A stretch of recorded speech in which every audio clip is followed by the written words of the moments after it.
Mr. Speaker, would the Prime Minister be prepared personally to repeat the allegation made by his business secretary that the former chair of the Post Office is lying when he says he was told to go slow on compensation for postmasters and limp to the next election? Mr. Speaker, as the Business Secretary said on Monday, she asked Henry Staunton to step down after serious concerns were raised. She set out the reasons for this and the full background in the House earlier this week. But importantly, we have also taken unprecedented steps to ensure that victims of the Horizon scandal do receive compensation as swiftly as possible and in full. Making sure that victims receive justice and compensation remains our #1 priority, and we will shortly bring forward legislation to address this matter soon.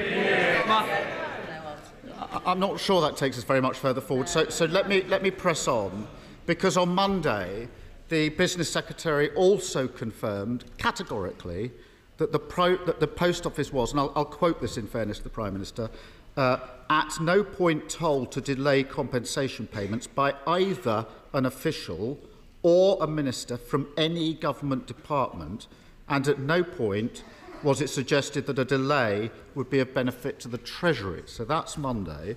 A note released by the former Post Office chair this morning appears to directly contradict that.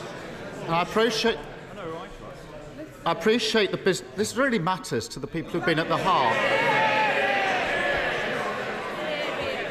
I appreciate that the Business Secretary has put the Prime Minister in a tricky position. But will he commit to investigating this matter properly, including whether that categorical statement was correct and why, rather than taking those accusations seriously, she accused a whistleblower of lying? Mr. Speaker, it is worth bearing in mind that, as the Business Secretary said on Monday, she asked Henry Staunton to step down after serious concerns were raised.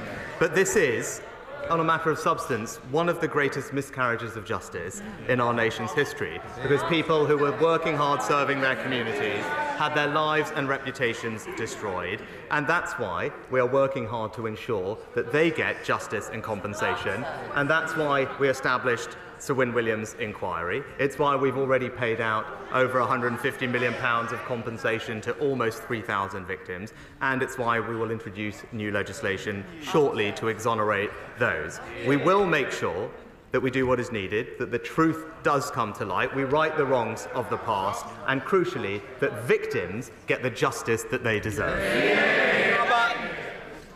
Mr. Speaker, I do hope the Prime Minister will instigate that investigation into what was said on Monday, because one of the features of this miscarriage is that where concerns have been raised, they've been pushed to one side. And this week we also learned that a 2016 investigation into whether Post Office branch accounts could be altered was suddenly stopped before it was completed. Now, had that investigation revealed that they could be altered, which we now know to be the case, the livelihoods of those wrongly prosecuted could have been saved.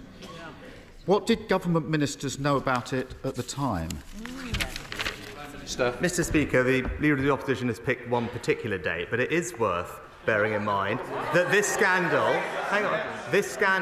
has unfolded over decades, Mr. Speaker, and it was actually following a landmark 2019 High Court case that the previous government established a statutory inquiry led by Sir Win Williams, which is uncovering exactly what went wrong, Mr. Speaker, and it is right that that inquiry is allowed to do its work. But also, Mr. Speaker, following the High Court case, the government established an independent advisory board, established not one but 3 different compensation schemes, and as of now, over 2/3 of people have received full and final offers, because what we are focused on is making sure that the victims get the justice and the compensation that they deserve.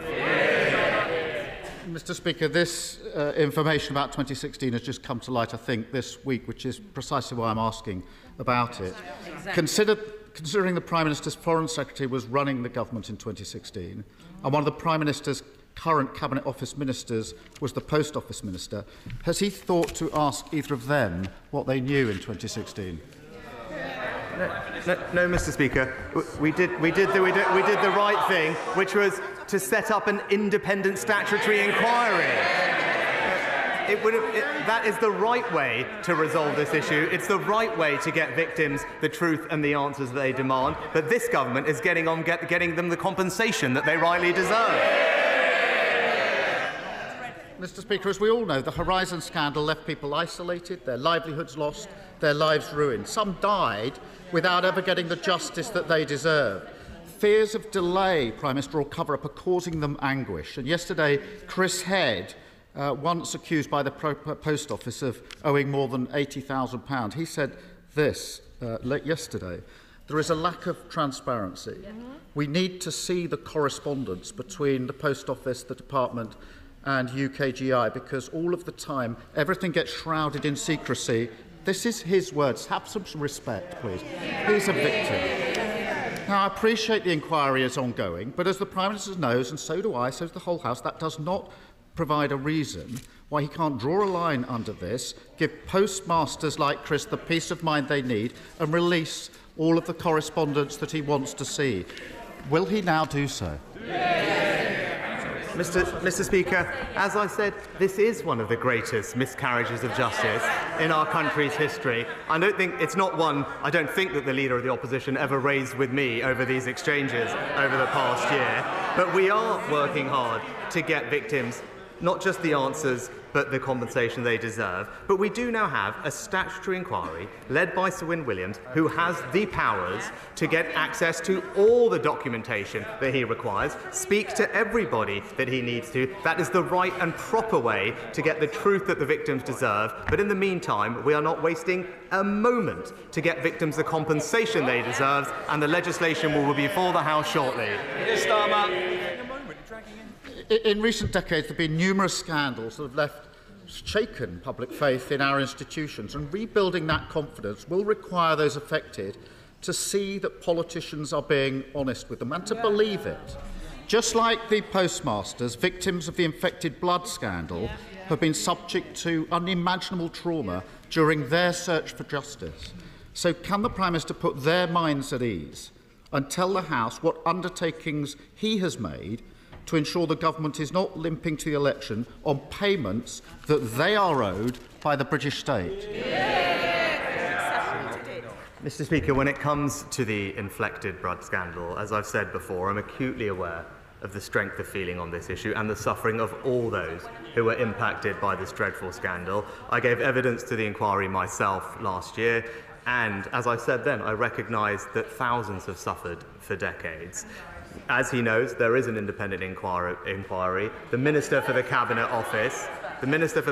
Office, because this is an incredibly complex issue, as he well knows, updated Parliament with the latest government position just before the Christmas recess, announced that the Cabinet Office was appointing an expert group of clinical, legal and social care experts, so it had the relevant expertise to make informed decisions responding to the inquiry's recommendations on compensation when they come, and confirmed that the Department for Health will implement a fully bespoke psychological service for people infected and affected. We have also committed to providing an update to Parliament on next steps through an oral statement within 25 sitting days of the publication of the final report. But I'll end where I began. This is a deeply awful scandal, and we will do what we need to make it right. McCartney. Thank you, Speaker. There is a plan for at least 2,000 single young men who have come here illegally to soon be housed just 3 miles from the centre of Lincoln